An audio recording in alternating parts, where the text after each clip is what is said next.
Breaking news this morning as Iran says it's fired missiles towards US air bases in Qatar and Iraq. Explosions were heard across Doha. Bahrain closed its airspace and US forces stationed in Iraq activated air defences.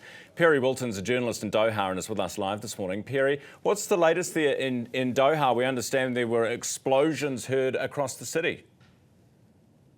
Yeah, good morning, Ryan. I guess this is the latest in what has been a couple of weeks now of this holding pattern of not, locals wondering what's going to happen next in this escalating conflict between Iran and Israel. And just an hour or two ago, that's really now escalated beyond those two countries. Obviously, we had the US striking Iran earlier in the week, but now here in Doha, where we've got one of the busiest airports in the world. They serve 30 million customers a year. We've had strikes targeting the US airbase in Qatar. It's called Al Udeid. It's pretty big. It's about 24 hectares in its landmass. There are about 10,000 US troops stationed there, although that changes fairly frequently in terms of the number of US, military forces there at the moment. It's really hard to say. They've been changing it kind of day to day as the situation here changes.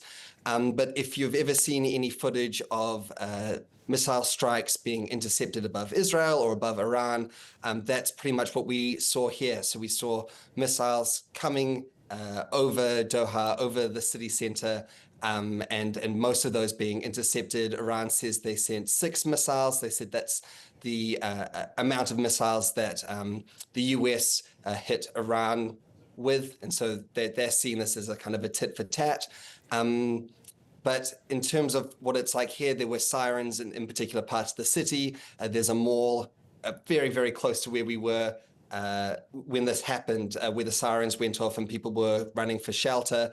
But I think it speaks more to that sense of unease of just not really knowing what's going to happen next here. Yeah, Perry, we heard from the US a couple of days ago that US citizens in Doha and Qatar should be, on alert. We then heard early this morning, in the last sort of 6 hours, from the British Foreign Minister that British citizens in Doha should be on alert as well. Was there a general warning before these missiles started coming in and attempting to hit that US base? Yeah, it's really interesting you say that, because I think here people have been turning to news channels for their information. There was a media advisory sent out on the Qatar Foreign Ministry website. So there has been information about, and obviously people have been talking about it. But in terms of an actual phone alert, I certainly didn't get one. And I think from speaking to people who are here, that big question mark of what's happening, remains. People are getting a lot of information from each other. They're getting a lot of information from other international news organizations. And there has been a general warning out even for New Zealand citizens in this region, but nothing specific about Doha that we've seen in the last couple of days. So I think although people here have been on alert, it's fair to say that it's come as a surprise. Qatar, some people say, is the Switzerland of the Middle East. It has pretty good relationships with pretty much everyone in the region. And so people felt that Qatar was safe. They knew, obviously, that the US base was here and that Iran had threatened to hit it. But yeah, it came as a surprise. And I think that sense that, Qatar's a fairly safe player in the region still prevails. I can actually show you out the window here. This is the Doha skyline, and I don't know if you can tell, but there's the traffic is back to normal. There aren't any sirens anymore. So yeah, things here have calmed down almost immediately. And in terms of warnings, we haven't seen anything else land since that. Okay.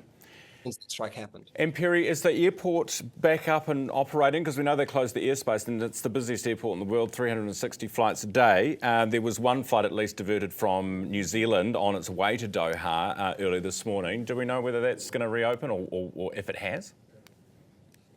Up until this point, it doesn't seem like it's reopened. I think that decision is being made out of an abundance of caution.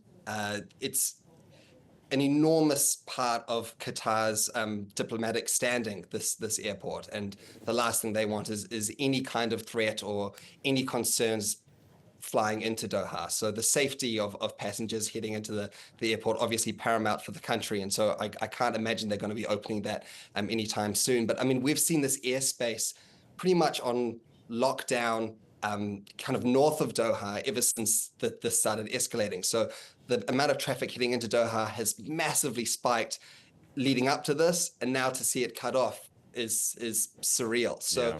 I think the UAE is now getting most of that diverted traffic. Obviously, New Zealand being quite far from Qatar, an 18-hour flight almost. That diversion will land somewhere else or will return to New Zealand. But in terms of actually seeing this airport reopen, it's anybody's guess. Okay. Does it make you want to come home, Perry? Well, I miss New Zealand. New Zealand, there aren't many trees here, to be fair.